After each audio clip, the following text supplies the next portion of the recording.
A continuación, vamos a presentar el tema de la historia de la ortopedia y traumatología dentro de nuestro primer módulo, que va a ser el módulo de generalidades acerca de ortopedia y traumatología.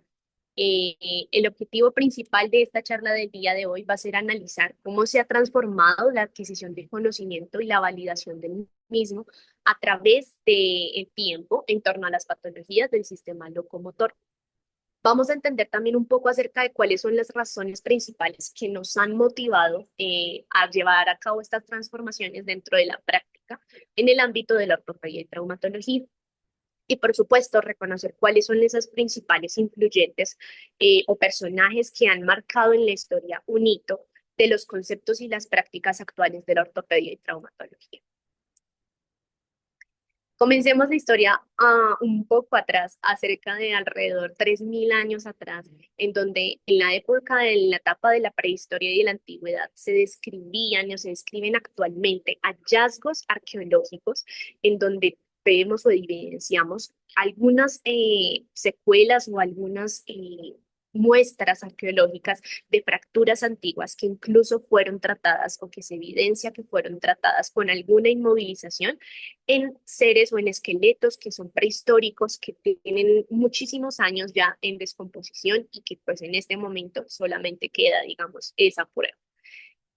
Alrededor de toda esta época prehistórica se describían unas primeras inmovilizaciones que se practicaban con algunos materiales que estaban disponibles en todo momento o en todos los ámbitos históricos que se encontraban dentro del medio ambiente.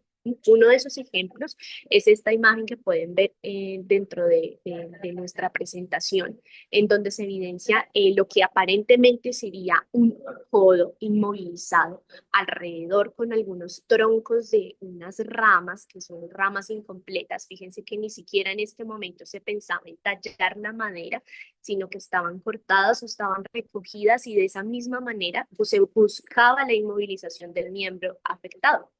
Esto también es algo muy bonito porque es una muestra de una inmovilización que es plenamente paliativa. Es decir, probablemente lo que dicen las teorías es que el simple o la simpleza de tener un dolor en alguna de nuestras articulaciones, en alguno de nuestros miembros, lo que generaba es que tanto poblacionalmente como personalmente llevara a un estado de inmovilidad en esa extremidad. Y el hecho de ponerle un entablillamiento, una inmovilización alrededor, generaba una sedación. Y probablemente es por eso que inicialmente, prehistóricamente, se veían este tipo de inmovilizaciones que plenamente no son muy funcionales, como lo veríamos hoy en día, sino que principalmente buscaban eso, como la paliación del dolor. Alrededor de 1600 antes de Cristo, se empezó como a descubrir o a admirar uno de los papiros, una de las muestras históricas que tenemos que también son muy valiosas, el papiro de Edwin Smith.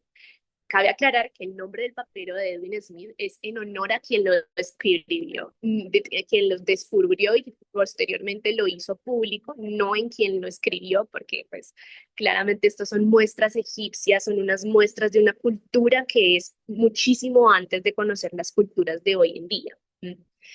Aquí en la izquierda ustedes pueden ver la diosa de la sanación de dicha cultura. Es una diosa que ellos describían como la diosa leona en lo que sería la traducción de hoy en día. Esta diosa representaba lo que en ese momento era una medicina y una ortopedia religiosa, ¿sí?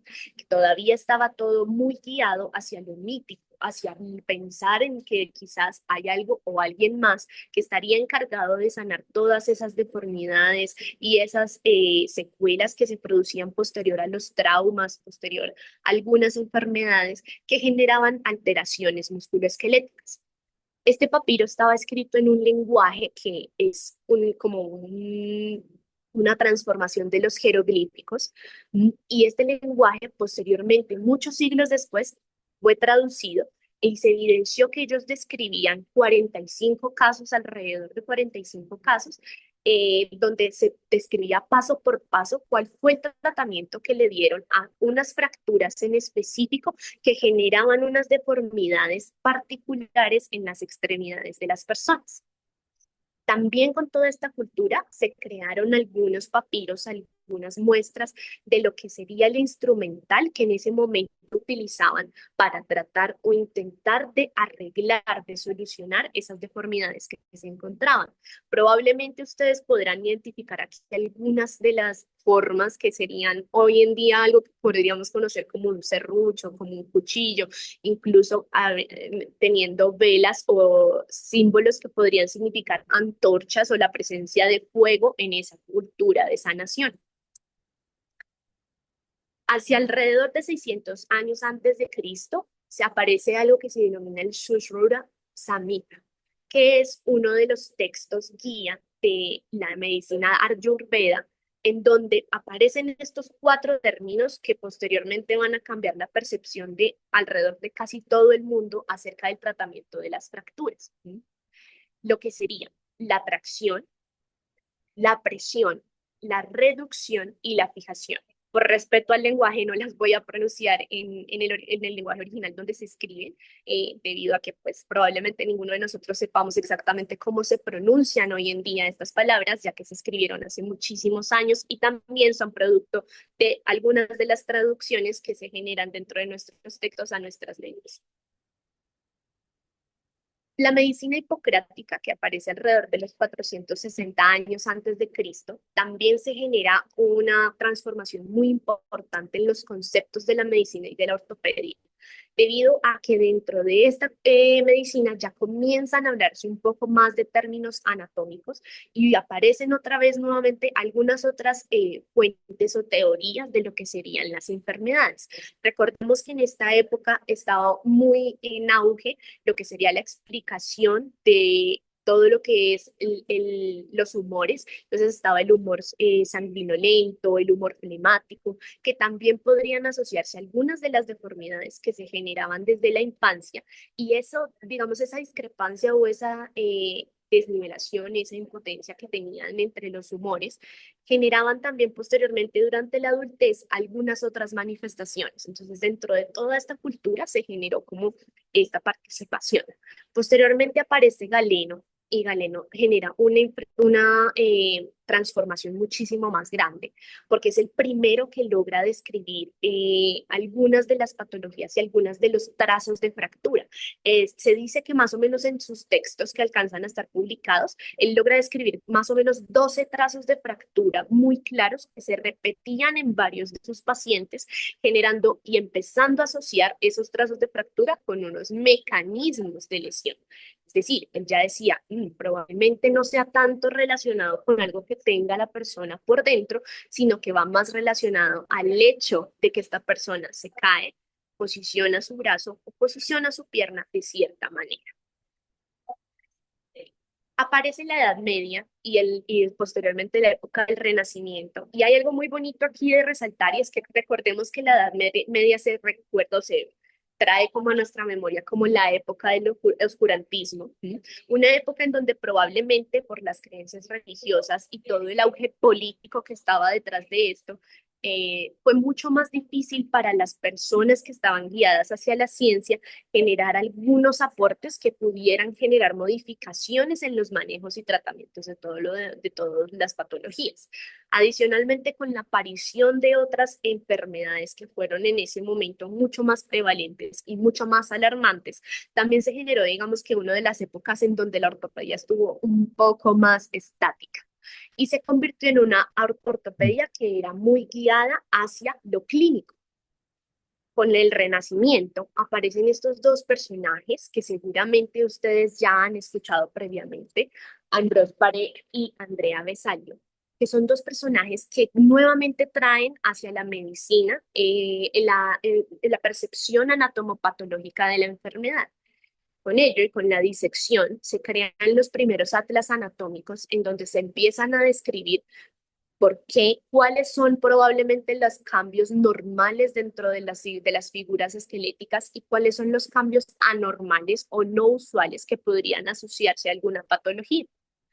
También hay algo muy importante aquí y es que Androis Paré es uno de los primeros que describen las fracturas del cuello del fémur y que adicionalmente logran realizar también una asociación de esas fracturas hacia lo que vendría siendo las causas de mortalidades. En ese momento claramente desconocían por qué una fractura de cadera iba a llevar a la muerte a una persona, pero empezó a generar esa inquietud en todas las personas que estaban alrededor para posteriormente llevar a nuevos experimentos y nuevos tratamientos. Otra cosa muy interesante es que Ambroise Paré, a pesar de que nosotros durante toda nuestra formación lo venimos conociendo como un referente en lo que sería la medicina anatomopatológica, también fue un referente muy importante a nivel de la clínica. Él fue el primero que en sus textos describe el lavado posterior a las fracturas por heridas por arma de fuego. Y eso fue algo que también hizo un boom porque empezó a generar la inquietud de si eso podría llegar a impactar en el tratamiento y en el pronóstico de algunos de los pacientes. Algo que también parece, digamos, estar muy relacionado con esos primeros lavados quirúrgicos que él realiza es que él es el primero que logra publicar un caso de una fractura abierta de tibia y peroné que finalmente no termina en una amputación, sino que logra curar. Entonces eso es algo también muy bonito. Ahora venimos al nacimiento de la ortopedia, después de que se termina, digamos, esta época como nueva de renacimiento, llegamos al siglo XIX. Perdón, en el siglo XVIII aparece una figura muy importante que se conoce como nuestro padre de la ortopedia moderna, que es Nicolás Andri. Este personaje fue marcado dentro de la historia de nosotros que él comienza a identificar y él comienza a asociar que todas las deformidades del aparato musculoesquelético podrían llegar a corregirse desde el momento de infancia, que si llegábamos a identificarlos en el momento en que la persona está todavía en crecimiento, tiene un alto potencial de corrección a futuro para su vida y para su correcta rehabilitación. Aquí aparece el término ortopedia, que en realidad cuando nosotros lo miramos etimológicamente significa lo siguiente. Orto viene de recto o de correcto y pairon o pedia se conoce porque es referente a los niños, a la formación. Acompañado de esto, el desarrollo de este esquema que actualmente es nuestro símbolo de la ortopedia y la traumatología, nuestro árbol. Y este árbol es el que nos da como la información de, en efecto, esta es una especialidad principalmente y primordialmente clínica, que con todas las intervenciones que se realizaban en estos niños que iniciaron su tratamiento en estas escuelas, comenzaron a ver en efecto unas mejorías y unas transformaciones esqueléticas dentro de la formación y dentro del desarrollo de estos pequeños. Este libro fue muy importante, publicado en 1741 y posteriormente se continuó siendo uno de nuestros referentes grandísimos. Aquí cambió algo muy grande y es que nosotros pasamos de ser ortopedistas que llegaban a hacer los lavados, a que llegaban a hacer los procedimientos quirúrgicos, que llegaban a hacer todo esto, y pasamos, nos convertimos en ortopedistas que desde la clínica podían impactar en el desempeño o en el desarrollo clínico de los pacientes. Aparecen institutos y escuelas nuevas. ¿Sí? Aparece Jean-André Venel, que crea el primer centro ortopédico en el mundo en Suiza, y con ello también llegan nuevos materiales que le van a aportar un montón de facilidad a los médicos ortopedistas para poder realizar sus procedimientos, lo que hoy conocemos como el yeso, que es totalmente revolucionario y una de las técnicas y materiales que hoy en día continuamos utilizando por su alta eficacia y por su facilidad de uso. Más de 100 años posterior a la publicación de este libro, duramos siendo una especialidad lejos del campo quirúrgico. ¿Mm? En España nos denominaban los algebristas porque teníamos demasiadas fórmulas matemáticas, porque nos dedicamos a convertir la medicina, que en un momento empezó a ser un poco más microbiológica, más clínica, en nuevamente una medicina que se basaba en la física, en la comprensión de todas las desviaciones, las cargas mecánicas. Por eso nos denominaban de esa forma.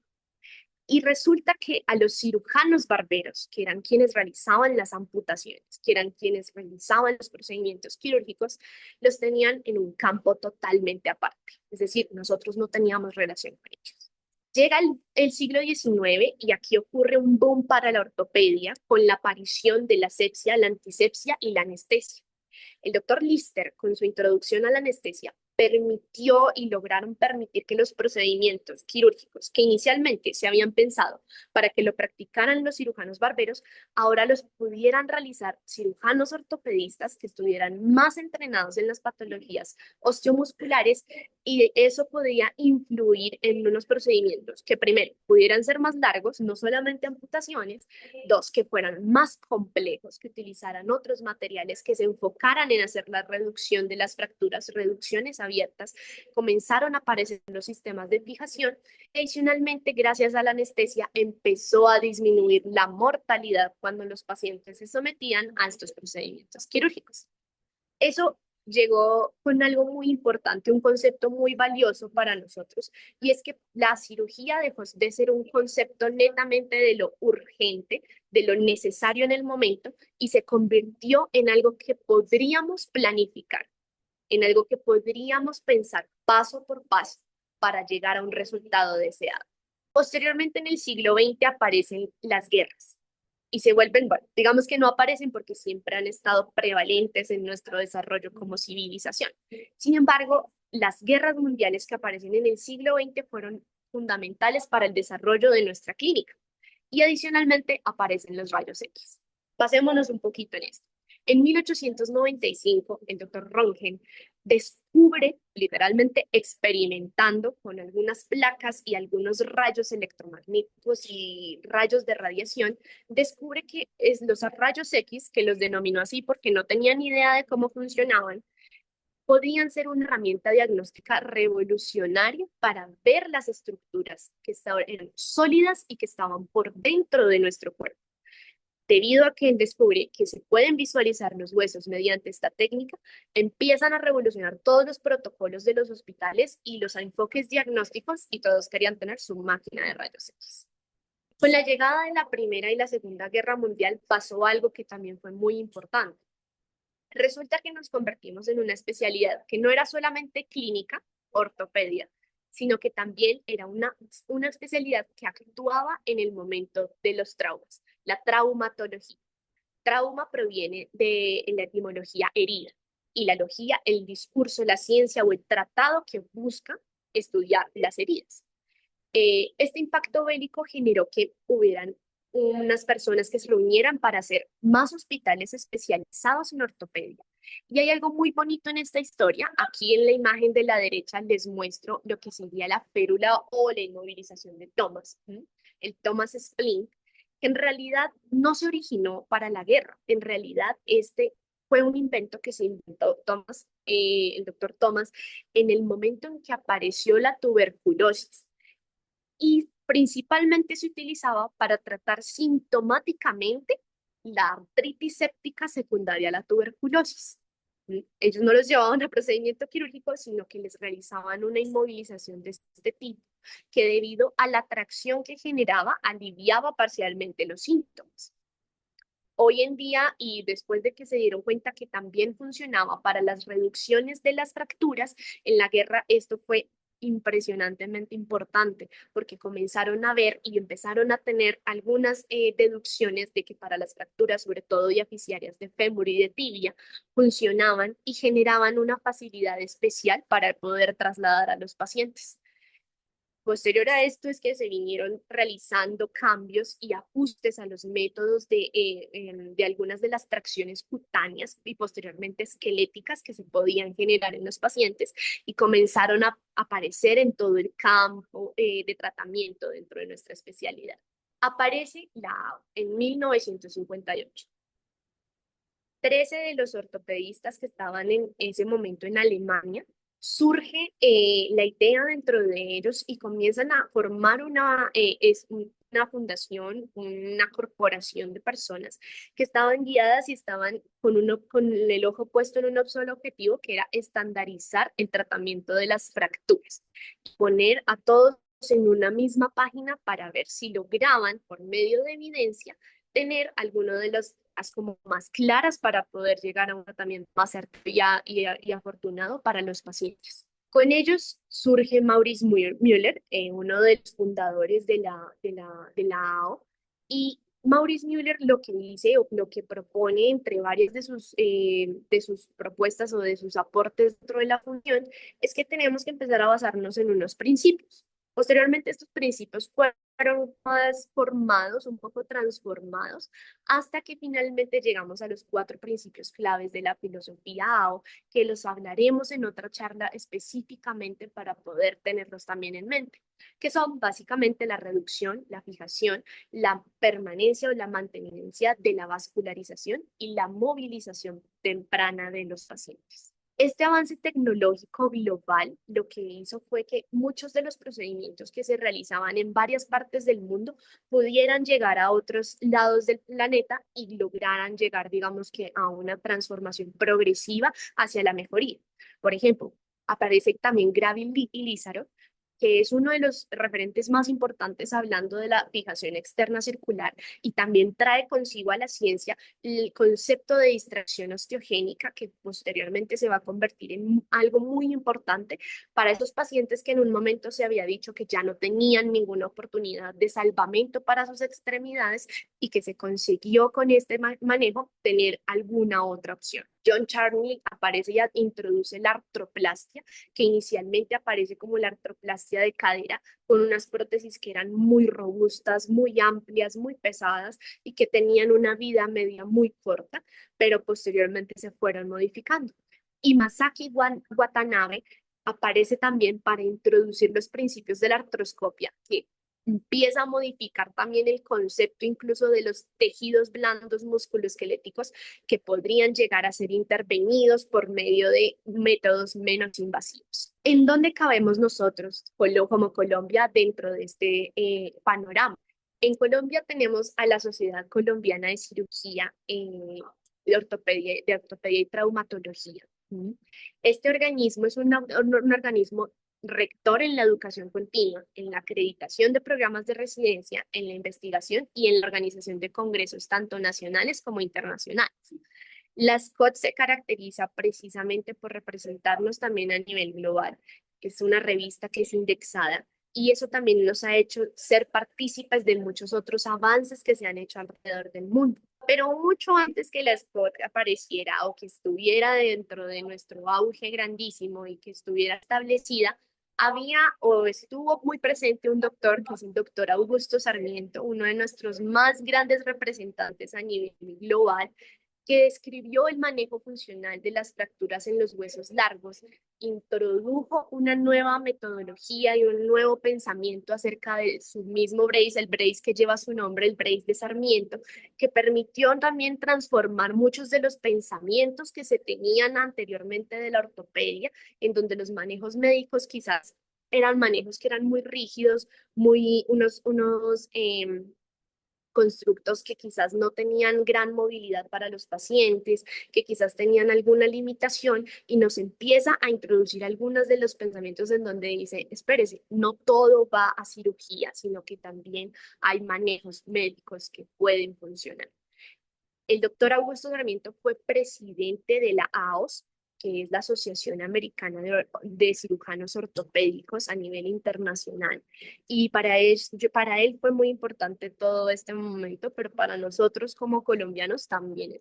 Visión hacia el siglo XXI, que es lo que queda a continuación. Venimos con un pensamiento hacia la medicina personalizada. Tenemos hoy en día nuevas tecnologías como lo son la navegación robótica, incluso los modelos tridimensionales y la medicina regenerativa. La idea también dentro de nuestro grupo es que introduzcamos todos estos conceptos para poder paso a paso guiar dentro de nuestro planeamiento cada uno de nosotros que queremos ser en algún futuro quizás parte de todos estos procesos y poder llevarlos a cabo. Para concluir esta charla, esta pequeña introducción al grupo, tenemos que resaltar que la estandarización de los conceptos dentro de nuestro campo, la de la ortopedia y traumatología, ha permitido convertir nuestra práctica en una medicina basada en la evidencia. todas las necesidades clínicas históricas que se han presentado han guiado la transformación de los procesos y los avances tecnológicos en el área de la ortopedia y traumatología. Y por supuesto también nuestros exponentes, que son fuente de inspiración, nos han llevado a continuar realizando avances dentro del marco ético y dentro de la evaluación científica robusta para que posteriormente tengamos nuevas ideas y continuemos participando dentro de esta historia. Muchísimas gracias.